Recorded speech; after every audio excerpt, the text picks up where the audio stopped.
Hello साथियों, आज की इस क्लास में हम बात करेंगे महाकवि कालिदास। पिछले क्लास में हम बात करी थी कालिदास का जीवन परिचय में पढ़ा, कालिदास की प्रमुख रचनाओं का वर्गीकरण हमने पढ़ा, साथ में हमने पढ़ा कालिदास से संबंधित जो जो प्रश्न एग्जाम में पूछे जाते हैं सब कुछ हम पढ़ चुके हैं यहाँ तक। और अब चल रही अपनी रचनाएं एक वन बाय वन। पिछले क्लास में आपने रघुवंश, रघुवंशम के स्वर्ग, विषय वस्तु या फिर जितने भी प्रकार के प्रश्न रघुवंशम से पूछे जा सकते हैं वो हम यहाँ से पढ़ चुके थे। आज हम दूसरी रचना की बात करेंगे जो कि दूसरा महाकाव्य कुमार संभवम, महाकवि कालिदास का दूसरा जो महाकाव्य कुमार संभवम, उससे बात करेंगे। तो यहाँ से हम बात करने वाले हैं आज पहले तो रचना परिचय, इससे रिलेटेड कौन कौन से प्रश्न यहाँ पर पूछे जा सकते हैं। इसके बाद हम बात करेंगे इसकी विषय वस्तु, ठीक है। इसके बाद हम बात करेंगे विषय वस्तु, और विषय वस्तु के बाद करेंगे हम अन्य जो इम्पोर्टेंट बातें जो एग्जाम में पूछी जाती है, अन्य तथ्य या फैक्ट जो यहाँ पर पूछे जाते हैं उनकी बात करेंगे इस वीडियो में। तो तीनों टॉपिक्स पर हम विस्तार से चर्चा करेंगे, लेकिन उससे पहले चैनल पर पहली बार विजिट कर रहे हैं, चैनल को अभी तक सब्सक्राइब नहीं किया तो पहले तो सब्सक्राइब कर लीजिए, बेल आइकन को जरूर प्रेस कर लीजिए, क्योंकि इस प्रकार की क्लासेज आपको यहाँ पर मिलती रहती है।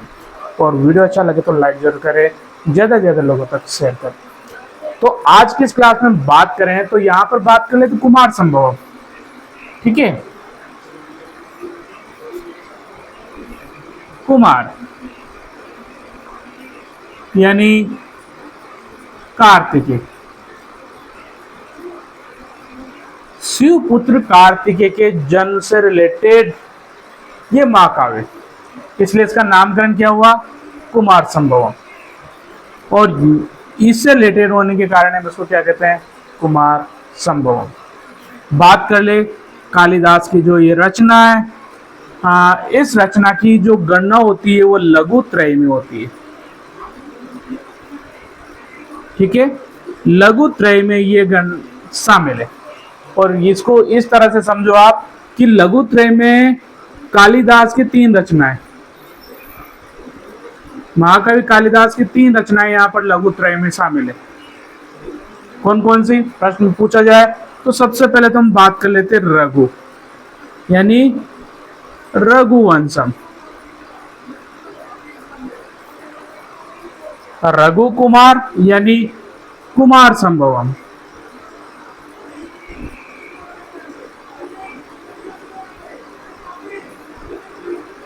दोनों महाकाव्य इसमें शामिल है कालिदास के रघु कुमार, ठीक है। तीसरी है मेघ यानी मेघदूत, ये खंड काव्य कालिदास का।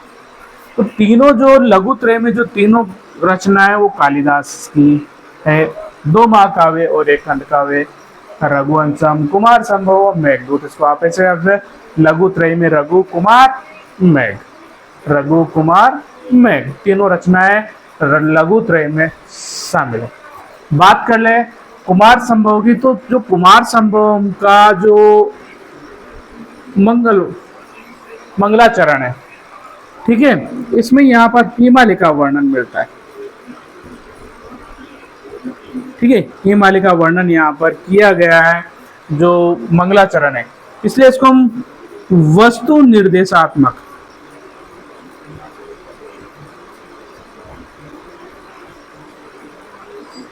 आपसे एग्जाम में पूछा जाए कि कुमार संभवम का मंगलाचरण है वस्तु निर्देशात्मक, याद रखना वस्तु निर्देशात्मक, ठीक है। बात कर ले कुमार संभवम के नायक, ठीक है। तो कुमार संभवम के जो नायक है वो है शिव,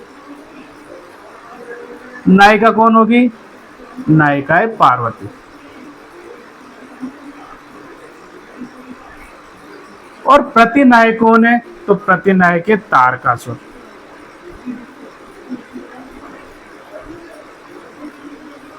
तारकासुर।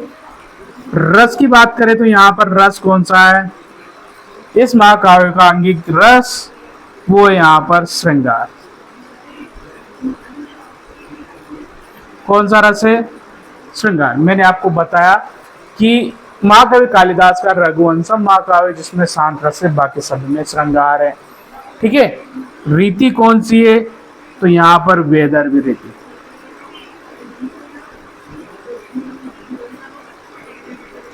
यहां से भी एग्जाम में प्रश्न पूछे जा सकते हैं। ठीक है। एक प्रश्न और यहां से पूछा जा सकता है इससे रिलेटेड कि इसका उपजीव्य कौन सा है। ठीक है, तो उपजीव्य याद है इसका भागवत पुराण। भागवत पुराण। और इस महाकाव्य के प्रथम 8 सर्ग, कितने? प्रथम जो 8 सर्ग है वही कालिदास द्वारा रचित माने जाते हैं। यानी कालिदास ने कितने सर्ग लिखे इसके? 8। क्यों? क्योंकि 8वें सर्ग में यहाँ पार्वती का वर्णन किया गया है, सौंदर्य वर्णन किया गया है। ठीक है, तो पार्वती का सौंदर्य वर्णन जब 8वें सर्ग में किया गया है तो यहाँ पर कालिदास ने इनका थोड़ा सा अश्लील, आप कह सकते हो, वर्णन यहाँ पर मिलता है, जिसके कारण यहाँ पर शिव ने इनको क्या दिया था? अभिशाप। इस अभिशाप के कारण कालिदास ने ये जो कुमार संभव महाकाव्य इसका अंत कौन से सर्ग में कर दिया था? 8वें सर्ग में। बाकी जो 17 सर्ग हैं, कितने सर्ग हैं? बात कर ले, 17 सर्ग यहाँ पर कुमार संभव में। इन 17 सर्गों में से 8 सर्ग कालिदास ने लिखे, बाकी परवर्ती कवियों ने लिखे हैं बाद में। ठीक है, क्यों? क्योंकि यहाँ पर कालिदास को अभिशाप मिला, उस अभिशाप के कारण उन्होंने इसको यहीं पर समाप्त कर दिया। बात करें विषय वस्तु, कुमार संभव की विषय वस्तु में देखो 17 सर्ग यहाँ पर है, और 17 सर्ग में पहला जो सर्ग है उस सर्ग में यहाँ पर हिमालय का वर्णन है। ठीक है, जो पहला सर्ग है कुमार संभव का उसमें हिमालय पर्वत का वर्णन है, विस्तृत वर्णन यहाँ पर मिल जाएगा। द्वितीय सर्ग में होता है क्या है कि तारकासुर, और इस तारकासुर से के आतंक से परेशान होकर के देवता जाते हैं ब्रह्मा के पास। ठीक है, और ब्रह्मा जी इनको बताते हैं इसका उपाय, तारकासुर के वध का उपाय बताते हैं कि भगवान शिव और भगवान शिव का पुत्र है वो इस तारकासुर का वध कर सकता है। ठीक है, तो ये यहाँ पर ब्रह्मा जी इनको उपाय बताते हैं। उपाय के बाद पता चलता है कि भगवान शिव जो है वो तपस्या में लीन है। ठीक है, और तपस्या में लीन है तो उनको तपस्या से जगाना बड़ा मुश्किल काम है। तो देवताओं ने यहाँ पर प्रस्ताव रखा कामदेव के पास, कामदेव ने ये कार्य यहाँ पर किया। तो तीसरे सर्ग में यहाँ पर कामदेव का भस्म होने का वर्णन जो है, तपस्या भंग करना और कामदेव का भस्म होना, तृतीय सर्ग में इसका वर्णन है। ठीक है, चौथे सर्ग में जब कामदेव भस्म होते हैं तो इनकी पत्नी होती है रति, उनके विरह या विलाप का वर्णन आपको यहाँ पर मिल जाएगा। कौन से सर्ग में? चतुर्थ सर्ग में। ठीक है, चतुर्थ सर्ग में वर्णन मिल जाएगा। पांचवा जो सर्ग है वो, पांचवा जो सर्ग है शिव और पार्वती, इनका संवाद यहाँ पर इस सर्ग में आपको मिलेगा। दोनों का संवाद यहाँ पर मिलेगा और ये महत्वपूर्ण सर्ग माना जाता है इसका। ठीक है, ये सर्ग यहाँ पर महत्वपूर्ण सर्ग माना जाता है। कुमार संभव का द्रुपद शिव पार्वती के संवाद का यहाँ पर वर्णन है। छठे सर्ग में सप्तऋषि विवाह का प्रस्ताव लेकर के जाते हैं।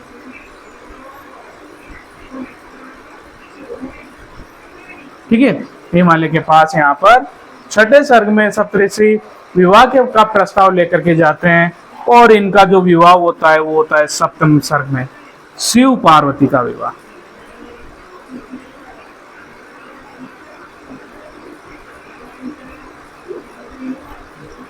सातवें सर्ग में इनका विवाह होता है, और आठवें सर्ग में यहाँ पर कालिदास पार्वती के सौंदर्य का वर्णन करते हैं। और इसी सर्ग में अभिशाप मिलने के कारण कालिदास यहीं पर अपना काव्य समाप्त कर देते हैं।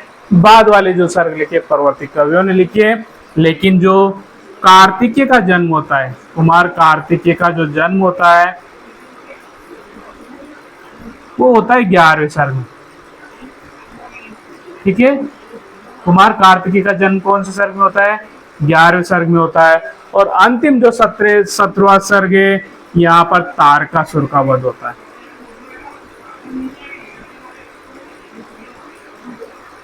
कार्तिकेय द्वारा तारकासुर का वध का जो वर्णन मिलेगा आपको, वो मिलेगा 17वें सर्ग में।